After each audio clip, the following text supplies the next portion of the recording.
Here's Whitmore. Here's Whitmore. Here's Whitmore. I know that's music to the ears of trainer Ron Moquett, who is with me now here on the network. Ronnie, good morning. Good morning. Is that your ringtone? No, but it should be. That's a good idea.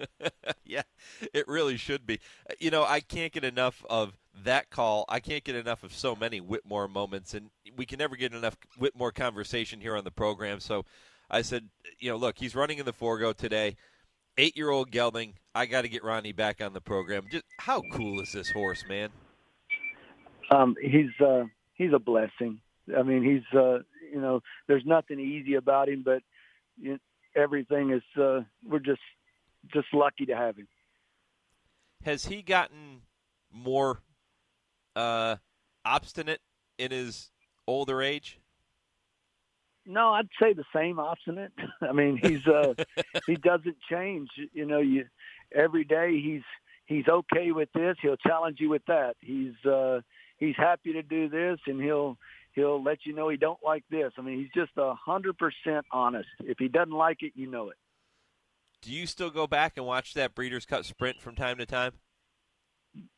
You know what? I actually don't, because I'm too busy trying to figure out a way to do it again.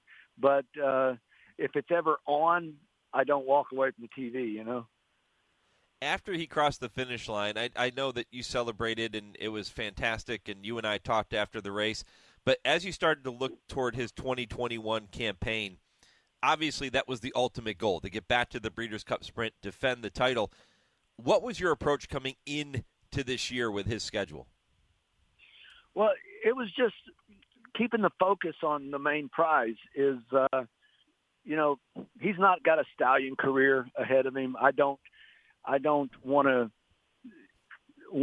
risk everything for every race. I want to keep the big races in mind, and as long as he's doing like he's doing and he's enjoying what he's doing, then we try our best to get back to the big stage. And from that point on, those races actually work out better for us than the smaller ones, because it seems like there's more speed in the big ones that makes it to where we can come pick them up down the lane. He begins his 2021 campaign in March at Oaklawn. He's second by a neck in the Hot Springs. He comes back. He's second in the Grade 3 Count Fleet. He's third beaten a neck in the Grade 1 Churchill Downstakes, and third in the A.G. Vanderbilt on July 31st at Saratoga last time out. He is continuously knocking on the door. He hasn't found a way to get back to the winner's circle yet this year. What's it going to take today? What's the key? I mean, we're going to have a good trip. One of the things that's never written about is that he runs on big days, and on big days the track is tight, and a lot of times we have to have a speed duel with some good horses to set it up to where we can bring our best effort, which is closing.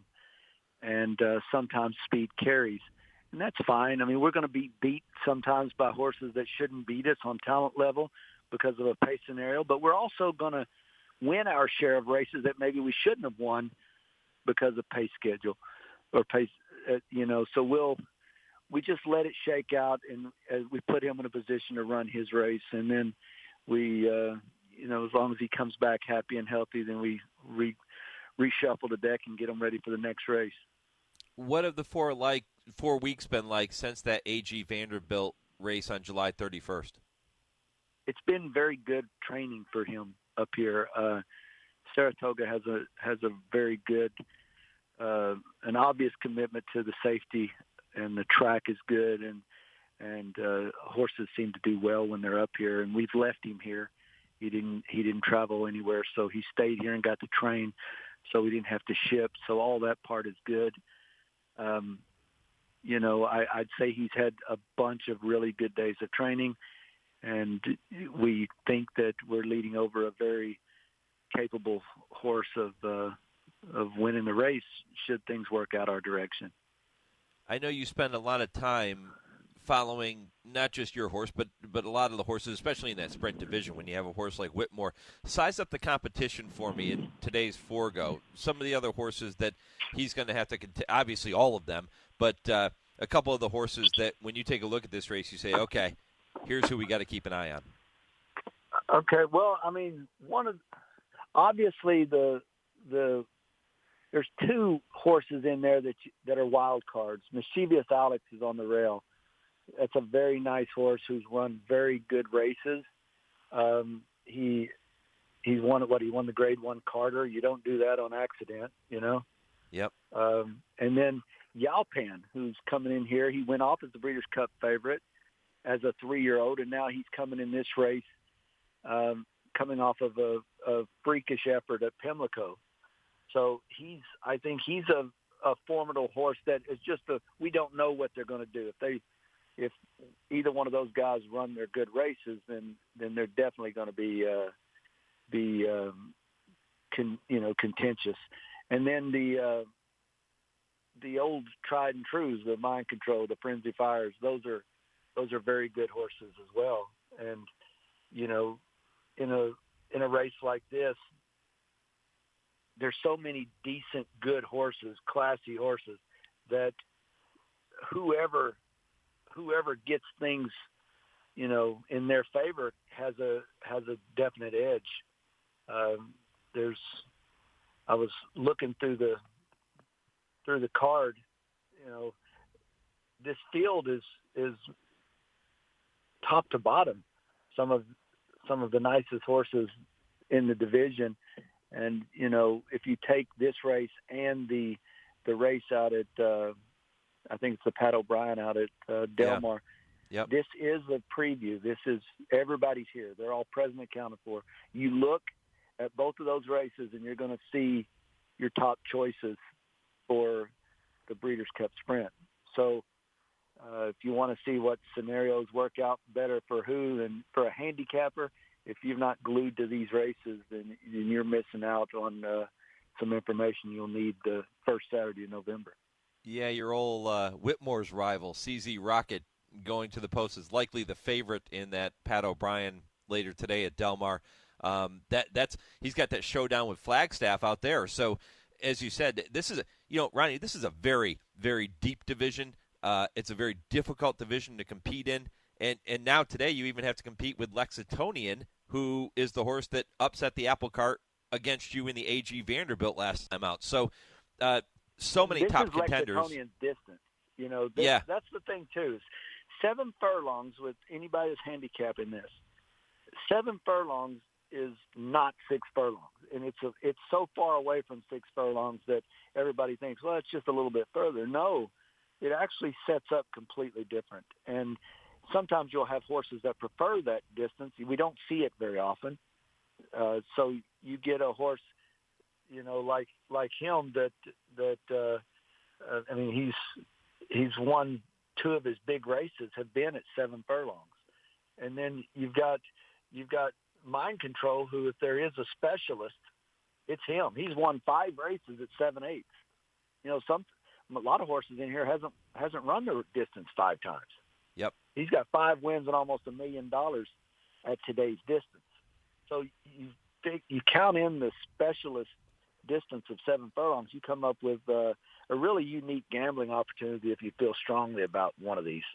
It's a great point. And conversely, Whitmore has not excelled at the 7 furlong distance. He has 6 starts, a first, a second, a third, as you well know. Why has it been so difficult for him to get over the hump in these 7 furlong races? Pace means everything. But I got to correct you on one thing. Yeah. We won this race that we're running in today and beat City of Light at 7/8. So that one win was in the Forgo, and it was against City of Light, who come back to win his next 2 outs, which was the Breeders' Cup Mile, and then the big fancy race down in Miami. So what's that called? The Pegasus or something?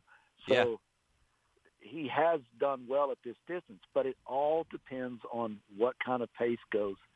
And those big, long striding horses that like to be on the front end have a little bit of an advantage if they get the right fractions over a horse like ours that likes to sit in the pocket and then burst down the stretch. You can't catch them if they were able to do the first 5/8 really easy.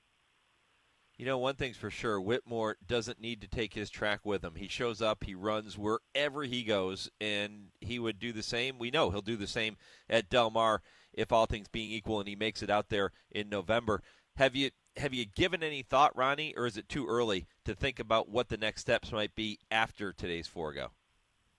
No. I mean, you know, people are probably sick of me saying it in the barn and you know, whoever asks, I always say we wake up tomorrow, we go to the barn, and we ask Whitmore what he wants to do.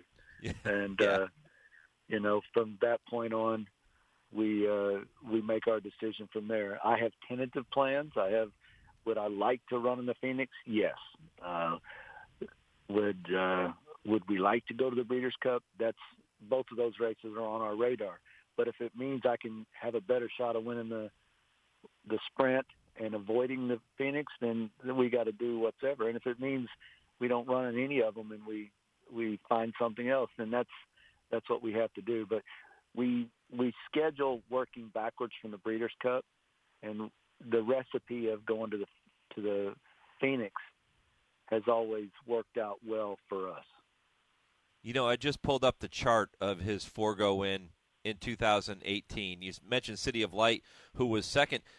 CZ Rocket was fourth in that race, so CZ Rocket was still running at a high level, or was beginning to run at a high level back then, and here he is again. I mentioned running in the Pat O'Brien. He's a horse that continues to be hickory, just like Whitmore. Yeah, the sprint division is a fun division. I know it's not the marquee. Everybody wants to talk 3-year-olds in our country, and I don't blame them. I'm excited to see the Travers, and you know, and then we get hung up on the distance races. But the fact of the matter is more sprint races are run every year than route races. And there's more competition. You get a good group that battle each other, and it's pretty fun. It's a pretty fun deal to have some of these guys stay around, and you know, you look at Frenzy Fire, Mind Control, CZ Rocket, and then back in the day, Kona Gold and Roy H.